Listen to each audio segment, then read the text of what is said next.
menjelaskan tentang kejadian pertempuran Medan Area.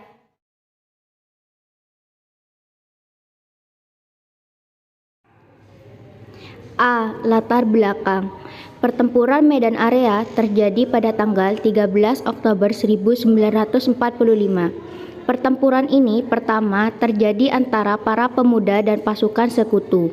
Sebelumnya, pada tanggal 9 Oktober 1945, di bawah pimpinan Ted Kelly, tentara Inggris yang diikuti pasukan sekutu Netherlands Indian Service Administration atau disingkat NICA, berupaya mengambil pemerintahan kota Medan. Insiden terjadi ketika NICA melepas lencana merah putih milik seorang remaja Indonesia.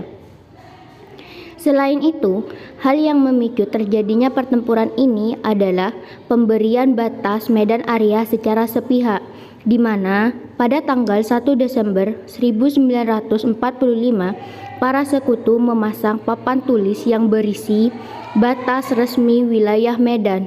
Dengan adanya hal ini membuat warga di daerah sana sangat marah terhadap sekutu. Karena tulisan tersebut, maka wilayah yang menjadi markas sekutu di Medan dikenal dengan nama Medan Area. Hal ketiga yang menjadi penyebab latar belakang ini adalah usaha menghancurkan konsentrasi TKR di Trepes. Bermula pada tanggal 10 Desember 1945, pasukan Inggris bersama NICA berusaha untuk menghancurkan konsentrasi TKR. Akan tetapi, hal tersebut digagalkan dan bahkan para pemuda dan TKR berhasil menculik perwira Inggris dan menghancurkan beberapa truk pengangkut tentara mereka. Dan pada saat itu juga, sekutu dan NICA kemudian melakukan serangan secara besar-besaran di kota Medan, yang pada akhirnya menimbulkan banyak korban berjatuhan di kedua belah pihak. Hal keempat yaitu adanya sikap congkang bekas tawanan.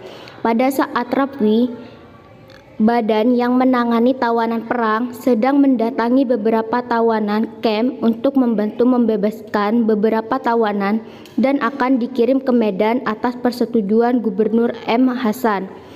Namun ternyata para tawanan tersebut telah dibentuk menjadi batalion KNIL.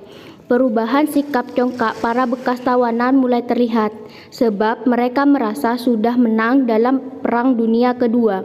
Untuk mengatasi kedatangan para sekutu dan NICA, para pemuda segera membentuk divisi Tentara Keamanan Rakyat yang disingkat menjadi TKR di kota Medan pada tanggal 13 September 1945. Akibat dari sikap congkak yang ditunjukkan, akhirnya memicu terjadinya banyak insiden dengan para pemuda di Sumatera Utara. Tokoh yang terlibat dalam pertempuran. Yang pertama, Brigadir Jenderal T.E.D. Kelly. Yang kedua, Ahmad Tahir. Lalu yang ketiga, Teuku Muhammad Hasan atau Gubernur Sumatera Utara.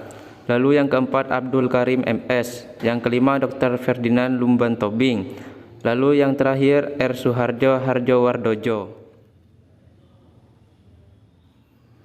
C. Akhir dari pertempuran. Akhir dari pertempuran Medan Area terjadi pada bulan April 1946. Kala itu, sekutu mendesak pemerintah Indonesia keluar dari kota Medan. Tetapi divisi TKR dan gubernur berhasil dipindahkan ke Pematang Siantar. Tentara Indonesia kesulitan karena mendapat serangan di beberapa wilayah yang dikuasai sekutu dan NICA. Akhirnya pada 10 Agustus 1946 diadakan pertempuran untuk membahas wilayah yang dikuasai sekutu. Pertempuran tersebut diadakan di tebing tinggi. Hasil keputusan pertemuan yaitu membentuk Komando Resimen Laskar Rakyat Medan Area di Trepes. Setelah itu perjuangan Medan Area kembali diteruskan.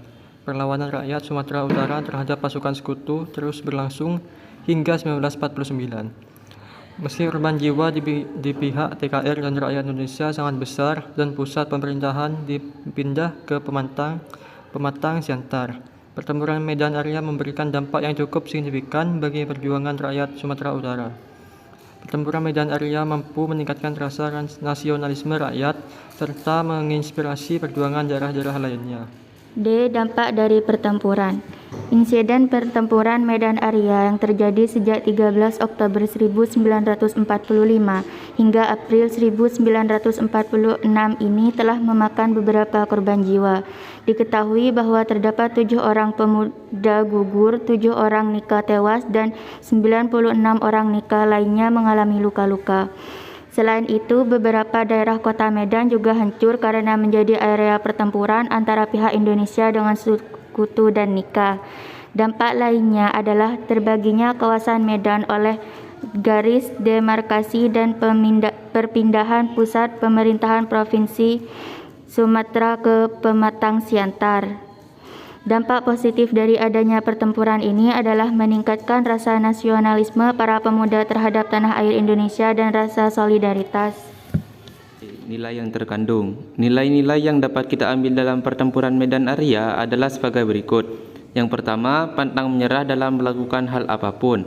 Yang kedua, menanamkan rasa patriotisme di dalam jiwa kita. Yang ketiga, rela berkorban demi bangsa dan negara. Yang keempat, memiliki jiwa nasionalisme yang sangat tinggi. Yang kelima, tidak memandang kelompok atau golongan dalam melakukan perjuangan.